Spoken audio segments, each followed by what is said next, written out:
Hi, this is Steve Hosher with Razorgage, and today I'm going to talk about the pusher mode list functions.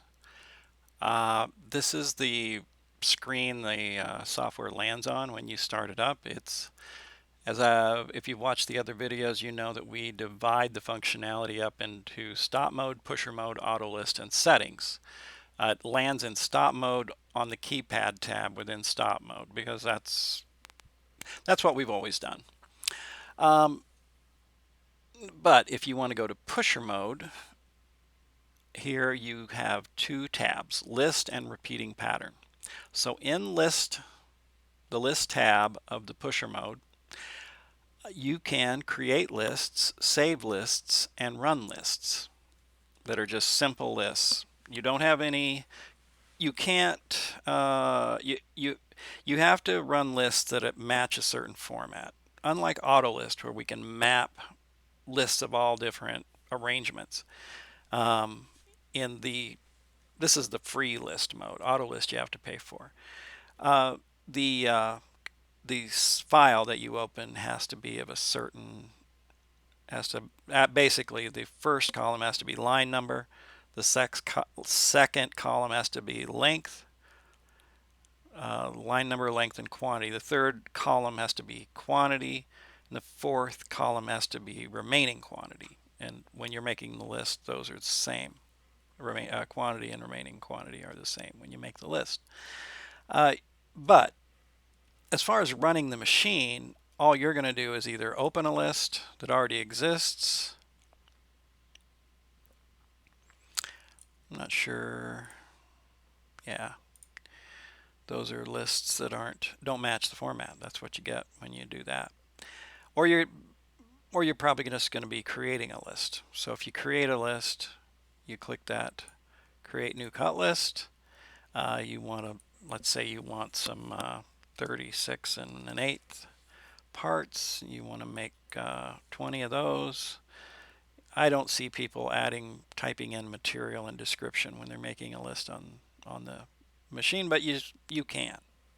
Then you click add. So that's the first item in the list. Then you can say I want some 65 and 7/16. I want 17 of those. And add, and so on and so forth. Maybe you want some 6-inch parts, 50 of them. So you can save this wherever you want.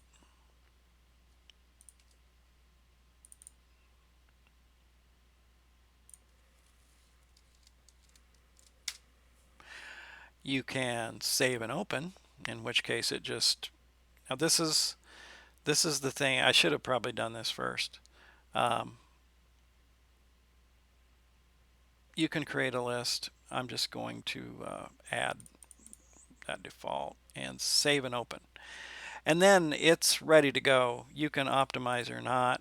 Um, and it's saying here you're going to have a 1/2 inch start trim, 1-inch trailing trim. Your stock length is 52. Let's say it's 96. That would probably be more common. And you're going to stack just one. If you want to stack more, you can say I'm going to cut 3 at a time. And then you can just go. I'm not going to click go because this is my demo software and it's going to fail if I click go because it's looking for the Iskawa drive to talk to. But if you were at the machine, you'd click go and it would run out to the load position and you could cut up these parts. So that's how easy it is. I'm just going to go through it again. If I walk up to the machine, I go to pusher mode, create a new cut list, length 36 and an eighth. I want 20, add. Then I want some parts that are 72 and 3/4. I want 30 of those, add, save and open. And now you just click go. I'll make sure these are right and then click go. And that's it. That's how easy it is to create a list and run it in RG3 software. So the other tab here is the repeating pattern. Now this is like our auto pusher screen from RGST. So I'm going to create a new file here. I'm going to say my stock length is 96. So we're going to create a board that we want to, a cutting pattern basically. And we want to save that, or we don't have to save it, but we want to cut certain parts out of a certain length board, and that's what this is for, and get a visual representation as we're building this board. So the load position always has to be more than the stock length. So I'm going to put in 100. Lead trim of 1, that's good. You have to click start to start making this. I don't know exactly why. So when you click start, it shows the board here, the piece of stock with the end trims already applied. That's the red.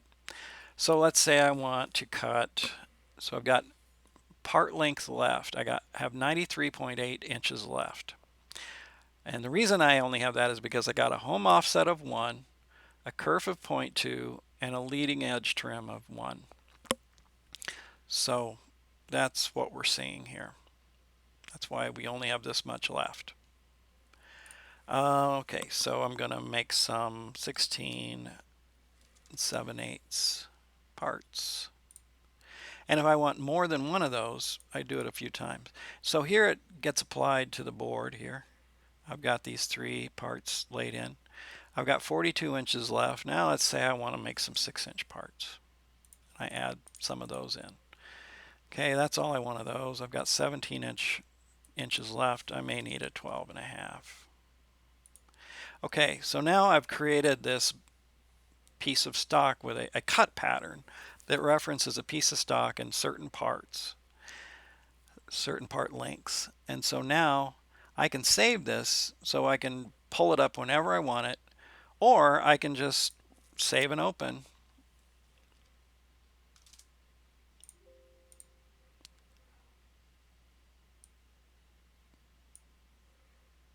That might have been, let's see.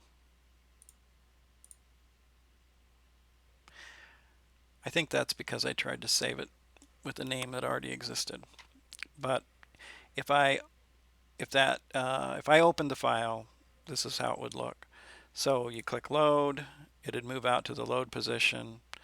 Now when I click run, it may crash because I don't have this hooked up to a drive, but no, it works through it. It goes through. Now, obviously you wouldn't do it this fast, but that's how it's displayed while it's cutting. And then I can just repeat this over and over and over. That's what's cool about the repeating pattern. So that's how repeating pattern works and list mode works. All these are a subset of the pusher mode. So within pusher mode, you've got simple list, repeating pattern, and that's all you can do in the simple pusher mode tab. When you get into auto list, then you can be in pusher mode and do optimizing and all kinds of other stuff. But in pusher mode, you have these 2 lists. And this, everything in stop mode and pusher mode is free. Auto list you have to pay for. But these 2 are just come with the standard software. So you get a lot of functionality actually with the standard software. All right, so that is pusher mode list functions. Thanks for watching. I hope this was helpful and have a great day.